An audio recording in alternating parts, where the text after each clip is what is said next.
Next, another take on Western money in the developing world. International corruption has been the focus of a 9-month investigation by our PBS colleagues at Frontline. Correspondent Lowell Bergman has this special report produced for the NewsHour on the damage done by large-scale bribery in Nigeria. Last September, in federal court in Houston, Texas, corporate America paid attention when this man, Albert Jack Stanley, pled guilty to bribery. Jack, you don't want to say anything? Stanley, the former CEO of KBR, then a subsidiary of the Halliburton Corporation, agreed to a record 7-year prison sentence for masterminding the payment of $180 million in bribes in Nigeria. Mr. Stanley's been cooperating and cooperated today. As a result, earlier this year, KBR and the Halliburton Corporation agreed to pay more than $500 million in fines, the largest fine ever for international bribery by a U.S. company. This case has opened a window into the way multinational corporations do business in corruption-plagued Nigeria. The World Bank has reported that Nigeria has lost $300 billion over the last few decades due to corruption. I will not argue with them. 300 billion disappeared. Over a period of years. Olusegun Obasanjo was president of Nigeria from 1999 to 2007. Fighting corruption is like fighting a war in a battlefield. A former Nigerian general, President Obasanjo is a founding member of the anti-corruption organization Transparency International. Corruption, you would agree, is endemic in Nigeria. It is. Corruption is a cancer that must not be allowed to be in the body of a nation because it destroys. And that is what we were fighting against in Nigeria. In 2003, President Obasanjo appointed this man, Nuhu Ribadu, as Nigeria's first chief corruption hunter. We went after the very powerful people, the rich ones, those who hitherto were above the law. One of the governors, we think we took close to about 75% of the resources of the state. One governor took 75% of the money from the state government? And this is a state that is probably made over $1 billion in terms of revenue. The governor diverted minimum 75% of that for himself, alone.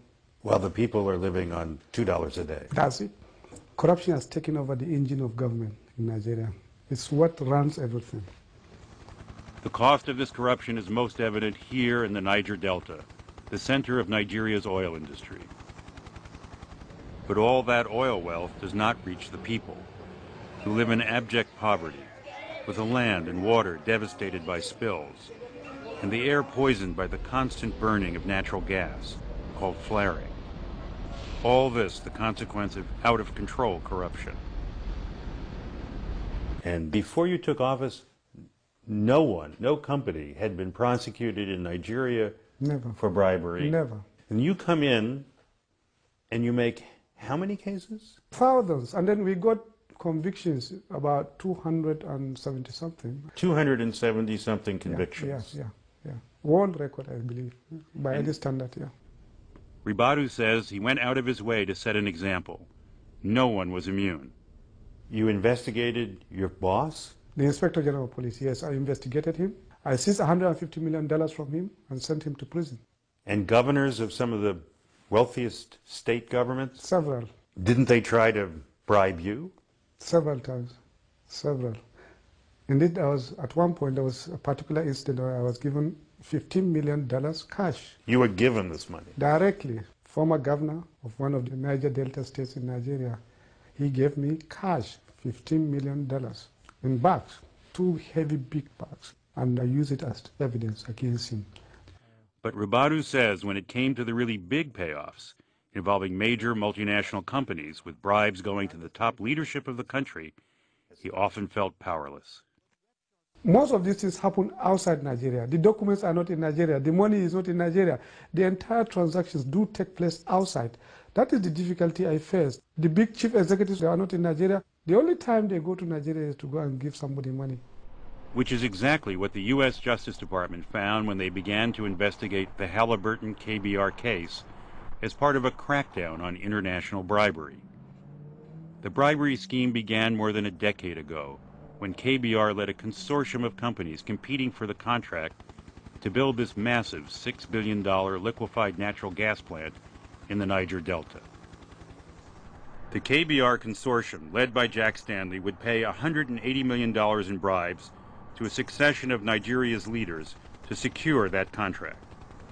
It's one of the few cases we've seen where you've got all the players in a complex international structure of fraud, corruption, and self-enrichment. Veteran journalist Patrick Smith has followed the case. You see the sorts of things that corporate executives from the US discussed. How much should I bribe a head of state? How much should I bribe the chief of the army? So you see the whole system laid bare. The U.S. case reveals that in the mid-1990s, the first bribes went to Nigeria's brutal strongman, Sani Abacha, who set a new standard for corruption. His period was one of the darkest moments in the history of our country. We estimate that he took close to about $6 billion. $6 billion. Alone, single-handedly.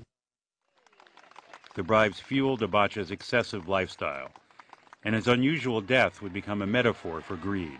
And the story is that he took an enormous amount of Viagra and then was entertained by a succession of prostitutes from around the world in one sort of marathon sex session. And after that, he was left a wreck on the floor, foaming at the mouth, and that's where he was found. So there are various explanations. What was pretty clear was that the Nigerian elite, particularly his fellow generals, had decided they'd had enough of him, and a lot of people wanted Abacha dead. But after Abacha died, Jack Stanley continued the bribery scheme. And because of his success in landing big contracts, Stanley was promoted to become CEO of KBR in 1998 by the man who was then running Halliburton, Dick Cheney. Despite the fact that millions in bribes were paid while he was CEO, Cheney has always denied knowing anything about the bribery conspiracy. And so far, Jack Stanley, according to sources, has not directly implicated his former boss. But Stanley has implicated former Nigerian President Obasanjo, who denies ever taking a bribe. You have been able to resist the temptations, then? Well, I've been investigated and re-investigated and re-investigated, and nobody can find corruption around me. Because you know your critics say you're just too smart. Well, if it is being too smart, then somebody who is smarter should have found something.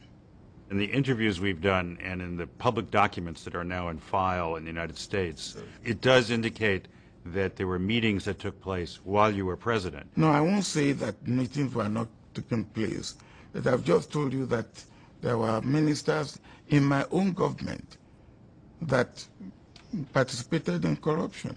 It reached to your vice president, right? It reached to people in your own political party. I will not say no.